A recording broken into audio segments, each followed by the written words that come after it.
Hello, everyone. Welcome to our fun and exciting segment called Did You Know? Where we share cool and interesting facts that might surprise you. So sit back, listen closely, and get ready to learn something new today. Did you know that we live in the information age, a time when we share and receive information from anywhere in just a few seconds? Every time you send a message, scroll through social media, or watch a video online, you are already part of this amazing age where technology connects people all around the world. So today, let's dive in, know more about the topic Lesson 1, the information age. This is a time when technology, computers, and the internet become a huge part of our lives. We use them in school, at home, at hospitals, in businesses, almost everywhere. That's why it's called the information age because information moves fast and can be shared anytime, anywhere. But here's some to think about. While technology makes life easier, it can also make us depend on it too much. Some people can't even go a day without checking their phone. Am I right? According to James R. Messenger, the information age began when computers and communication systems started working together, helping people share information quickly across the world. Now, I have a question for you. If you have to live one day without using any technology, no phone, no internet, no gadget, how do you think your day would go? Now, don't leave yet because we're just getting started. Stay tuned as we dig deeper into the world of the information age and discover how it continues to shape our lives today. This is Fritzy and Mabuhay. So good day everyone, my name is Harihi Salpanayo. So for today's, I will discuss about the 3000 BC Sumerian writing system used pictographs to represent words. So the Sumerians who lived in Mesopotamia, they developed one of the earliest known writing systems. They use pictographs, which are symbols that look like the object they represent. So next, I will discuss about 2900 BC, beginnings of Egyptian hieroglyphic writing. The Egyptian they developed their own writing system, which is called hieroglyphic, which also use pictures and symbols. So next is 1300 BC. 30 shell and oracle bone writing were used. So in the ancient China people use tortoise shell and animal bones to write on. So ang ancient China kay nag-use ni sila og mga tortoise shell and animal bone para makasuwat sila. So especially for divination, predicting for the future. So next is 500 BC. Chinese small cell writing was developed. This was a more stylized and standardized from a Chinese writing used on cells. So ang mga Chinese kay nagpwede sila magsuot sila using on cells. Cells na ang kuan. So 100 AD book parchment codex. So instead of scrolls, books started being made from parchment. So ang kuan ay parchment codex kay nag-start na mahimo ni siya gikan sa parchment. So nagkuha siya sa animal skin and bound into a codex like a wooden book. So next is 105 AD. Woodblock printing and paper was invented by the Chinese.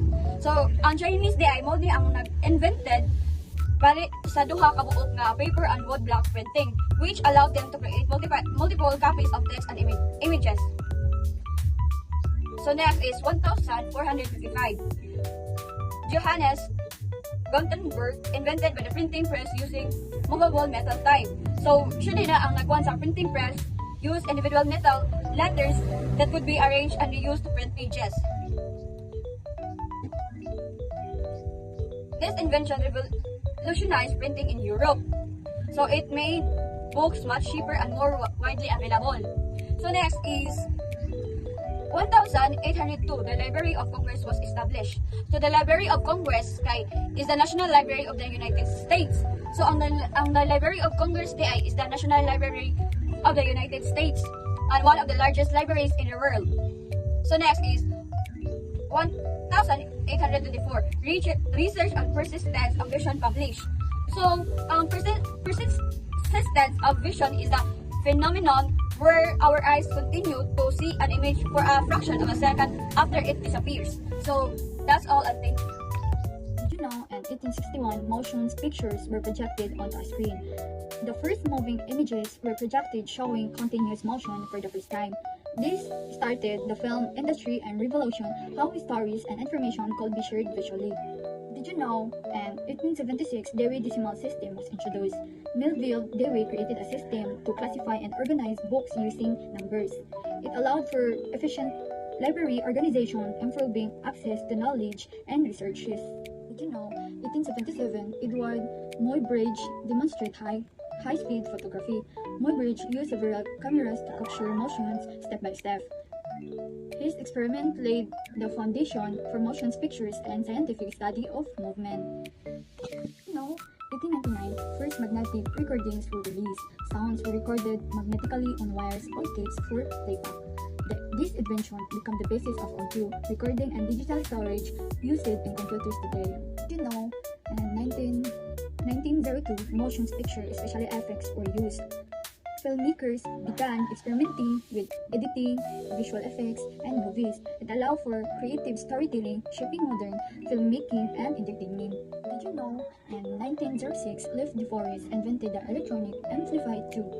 The third amplifier with electrical signals. It made possible the development of radios, telephones, or early computers. You know, in 1923, television camera 2 was invented by Zworykin. The iconoscope could convert images into electronic signals. It led to television broadcasting, connecting people through visual media. Did you know, in 1926, first practical sound movie, the film The Jazz Singer introduced synchronized dialogue and sound. It transformed the movie industry, giving rise to talk film or talk. You know, in 1939, regularly scheduled television broadcasting began in the AS. Television programs were aired regularly for the first time. It marks the beginning of mass communication, influencing culture and public opinion. Did you know in 1940s, beginning of information science as a discipline? Scholars began studying the organization, retrieval, and use of information. It laid foundation for the computer science and media data management. Did you know in 1945, Johnny Barbas foresaw the invention of hypertext? In this article, as we may think, Bass image a system for linking and accessing information. This concept inspired the development of the internet and the World Wide Web. Did you know in 1946, ENIAC computer was developed? The ENIAC was the first place large-scale made electronic computer. It marked the beginning of the digital computing era. In 1948, birth of information theory proposed by Claudine A. Shannon. Shannon explained how the measures and transmit data efficiently. This became the foundations of telecommunication and data networks. You know, in 1957, Sonar translator was developed by Jean Heyorney. Heyorney allowed translators to be built on flat surface, creating microchips. It made modern electronics smaller, faster, and more reliable, powering today's device. Did you know? In 1958, the first integrated circuit was made. This was a big step because it allowed many parts of a computer to fit in one tiny chip, making computers faster and smaller. During the 1960s, the Library of Congress developed something called LC-MARC. It's a system that stores book information using a code that computers can read. This made it easier for libraries to organize their books. In 1969, the Unix operating system was developed. It was special because it could handle multitasking, meaning it could do many things at the same time. Then, in 1971, Intel introduced the first microprocessor chip. This chip worked like the brain of a computer and helped create smaller and cheaper computers. In 1972, Philips and MCE developed the optical laser. It was one of the first ways to store and play video using laser technology. By 1974, the two companies agreed on a standard video format so that this would be the easier to use everywhere. In 1975, the Altair microcomputer kit came out. This was the first personal computer that ordinary people could buy and build at home. 2 years later, in 1977, Radio Shack released the first complete personal computer that was ready to use. You didn't need to build it anymore, just plug it in. By the mid-1980s, artificial intelligence, or AI, became its own field. People started focusing on how machines could think and learn like humans. In 1987, Bill Atkinson created HyperCard. It helped organize and link information, and it later inspired the idea behind the World Wide Web. In 1991, technology advanced again. 450 books were stored on just one CD-ROM. That showed how powerful digital storage had become. And finally, in January 1997, an RSA encryption code, a type of internet security, was cracked. It showed the importance of making online communication more secure. Before I go, I'm gonna give you a question. So, what was the importance of Intel introducing the first microprocessor chip in 1971? That's right! It was important because it made computers smaller, faster, and more affordable for everyone. Good day, everyone. And now for another Did You Know? Now, did you know? As humans evolve, the way we handle information also changed. At first, we kept knowledge to ourselves, but over time, we started sharing it, organizing it, and spreading it in different ways. By the 1960s and 70s, information grew so fast that people struggled to keep up. In the 1980s, this stress had a name, and this was named by Richard Wurman, and he called it information anxiety. What did he call it? It's information anxiety. Now, in the 1990s, information became the new currency in business. It was the most valuable thing you could exchange, and people who manage it become known as information officers. They are known as information officers. Yes. Now, today, information is everywhere. It mass produced, often unspecialized, and sometimes overwhelming. We call this information overload. We call this information overload. Now, different authors may have different views on how the information age evolved. But one thing is clear. Information is a powerful tool that continues to shape our lives, and it will keep moving forward faster than we can imagine. Now let's move on to Robert Harris' Truths of the Information Age. So, Robert Harris made 12 truths of the information age, but I will only tackle 5 of them, for the other will be tackled by the another reporter. Now let's move on to the first truth of the information age. Now first is called information must compete. It means that there's so much information out there, it's like a crowded market. For any message to be noticed, it has to be stand out, be clearer, louder, or more interesting than the rest. Now, for the second truth of the information age, newer is equated with truer. This means that people often believe that the latest info is the most accurate. But that's not always true. Some facts and values stay true over time, even if they are old. Now, for the third one is Selection is a viewpoint. It means that the way we choose what to read or watch affects how we see the world. If we only look at one source, we get a limited view. But if we check different sources, we get a fuller, more balanced picture. Gets? Now for the fourth one. The media sells what the culture buys. Media doesn't just show random things. It reflects what society wants. If people are interested in fashion, politics, or drama, that's what media will focus on. And for the fifth one, the early word gets the perm.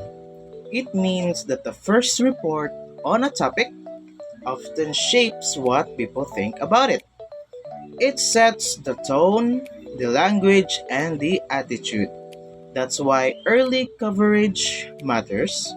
It can influence everything that follows. Now that's for the truth of the information age. Now, before I go, I'm gonna give you a question. So the question is, what do we call the feeling of stress and confusion caused by too much information? Yes, that is right. And the answer is information anxiety. And this is Mark Ivan C. Lumabas, and I'll see you when I see you. Did you know that we should be careful in understanding and informations that we read, we hear, or we watch? We should not judge until we know all the facts.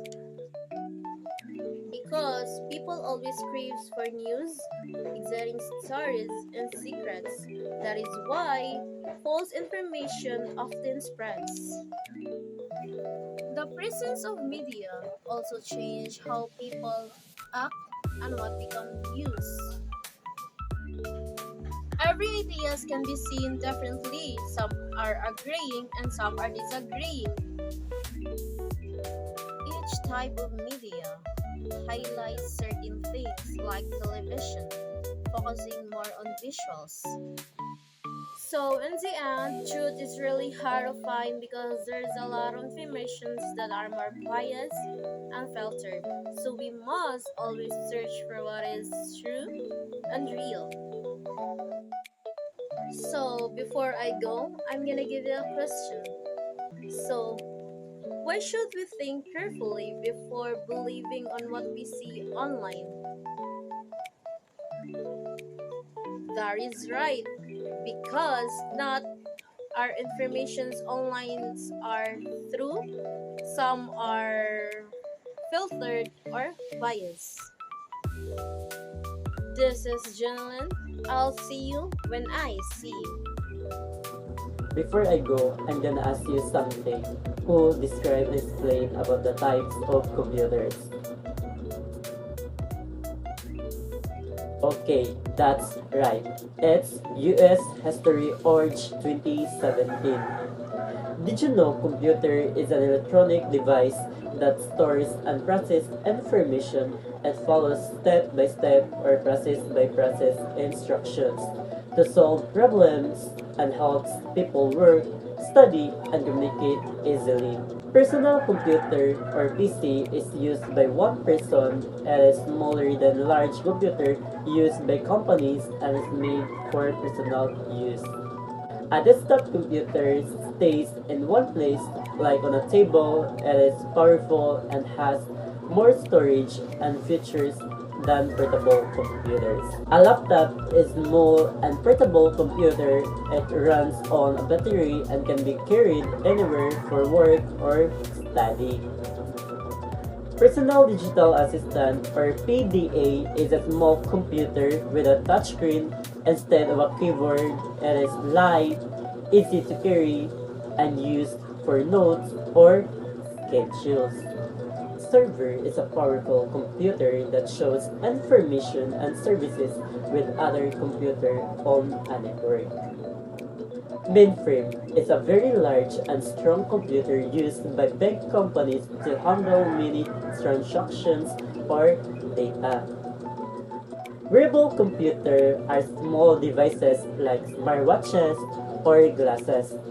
They can do tasks such as checking emails, using apps, or tracking time. In short, computer came in many forms, from big machines like mainframes to small devices like smartwatches.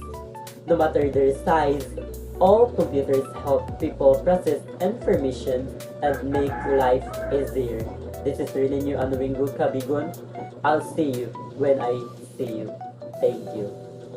The World Wide Web Internet.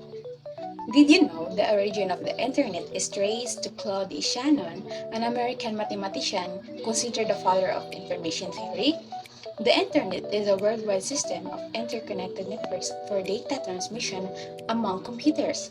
It developed in the 1970s by the Department of Defense. Initially used by scientists, remained under government control until 1984. Early issues included speed limitations due to phone lines.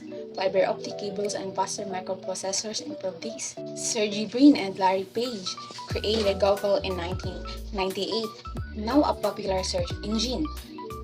New communication firms like email and chat rooms emerged.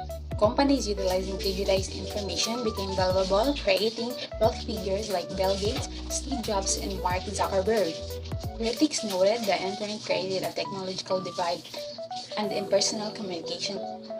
Concerns arose regarding pornography, online predators, cyberbullying, and abuse, the information age. Before I go, I'm gonna give you a question. Who is the American mathematician considered the father of information theory? That's right, Claude Shannon. So before we proceed, did you know that if you write all down the information stored in the human genes, it would take around 200 thick books and 1,000 pages each? That's a lot, right? But thanks to the scientists can store, study, and understand all the information easily. Amazing, isn't it? Alright, so today we will learn about the applications of computers in science and research. So what is the application of computers in science and research? So computers are very important tool in science, especially in a field of called bioinformatics. So now, what is bioinformatics? So bioinformatics is the use of computers to collect, organize, and study biological data like DNA, genes, and proteins. Before computers, scientists stored data separately in their own labs, which was hard to manage. But now, computers make it possible to organize everything into big databases. So one of example of this is the Swiss protein database, which stores around 70,000 proteins sequences from more than 5,000 organisms. So computers also help in studying, like how proteins work, finding genes, and discovering new medicines using softwares like BLAST, Annotator, and Gene Finder. And one of the biggest projects ever done in computers is the Human Genome Project, where scientists map all the human genes. Without computers, that would have taken hundreds of years. So now, before we proceed, let's do some quick recap. So what is bioinformatics again? Very good. It is the use of computers to store, organize, and study biological data like DNA and protein. So next is, why are computers important in science and research? Okay, very good, because they help scientists and producers to understand huge amount of data and quickly and accurately. So, alright, have you learned something? Very good. So, this is Precious G Tagap. See you when I see you. These are the example of reliable web sources. So first, AVA newsletter from the Alzheimer's Foundation of America provides update and information about Alzheimer's disease. American Memory, a digital collection from the Library of Congress that show U.S. history through photos, writing, and recording. And the third example is Bartley.com. Great books online collection or free ebooks including fiction and non-fiction, reference and verses. And the fourth example is chronicling America's search and view page from American newspapers from 1880 and 1922. And the next example is cyberbullying, a free collection of books from EBRI plus additional reports and documents to help better understand, prevent, and take an action against this growing concern. An example is Global Gateway. From the Library of Congress, give access to information about world cultures and global resources. And the next is Google Book, a free service where you can read or preview millions of books online. And the next one is Google Scholar, a search engine for finding scholarly articles, theses, and research papers. CARLI stands for Consortium of Academic and Research Libraries in Illinois. Work with the Internet Archive to digitize and preserve books and other academic materials. These resources are made freely available online through both and the CARLI digital collection and the Internet Archive, helping provide wider access to anonymous academic resources. Librarians Internet Index (LII) was a website created by librarians to provide a trusted guide. It offered carefully selected and reviewed website resources of many topics, making it easier for students and researchers to find reliable sources online.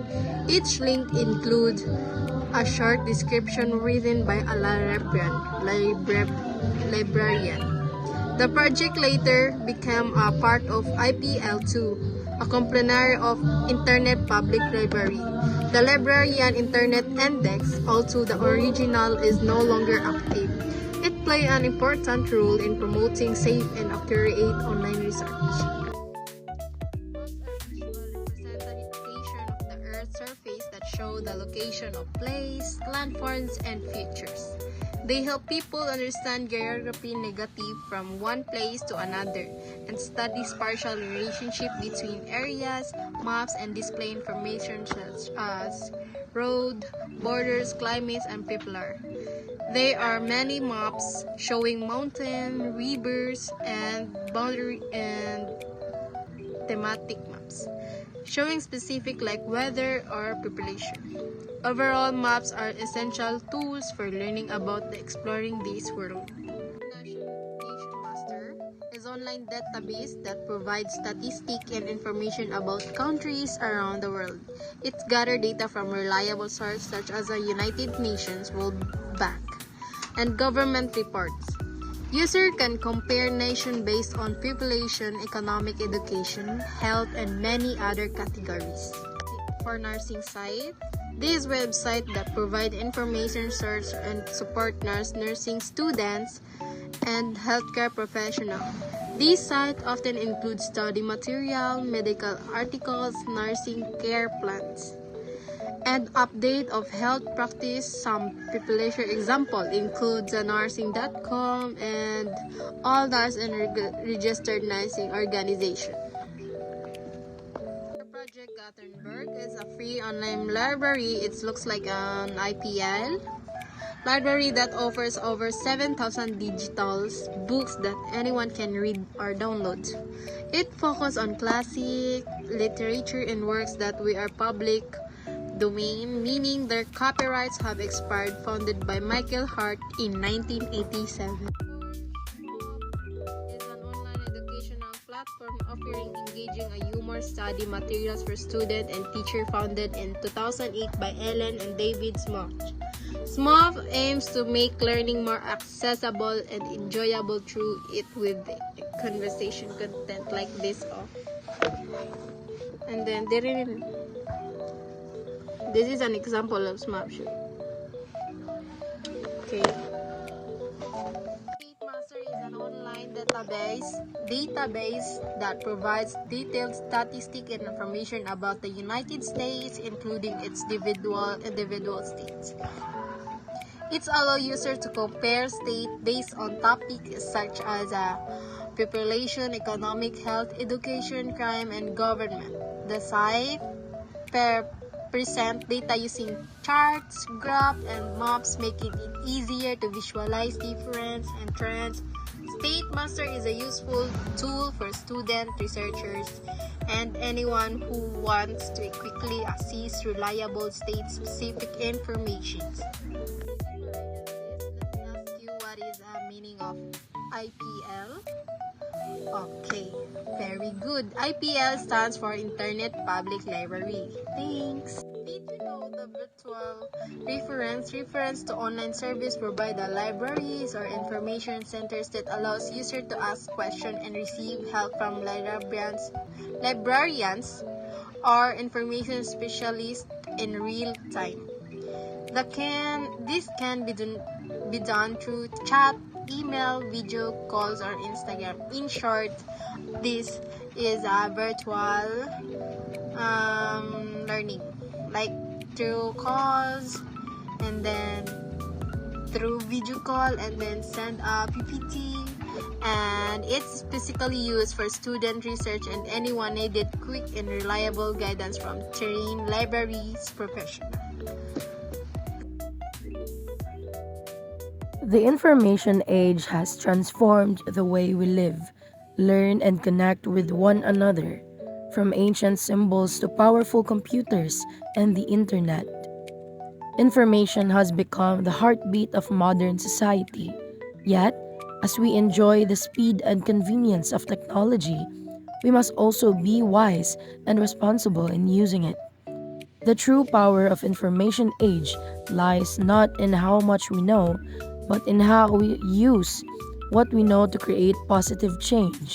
So let's continue to seek knowledge, think critically, and use information to build a smarter, safer, and more connected world.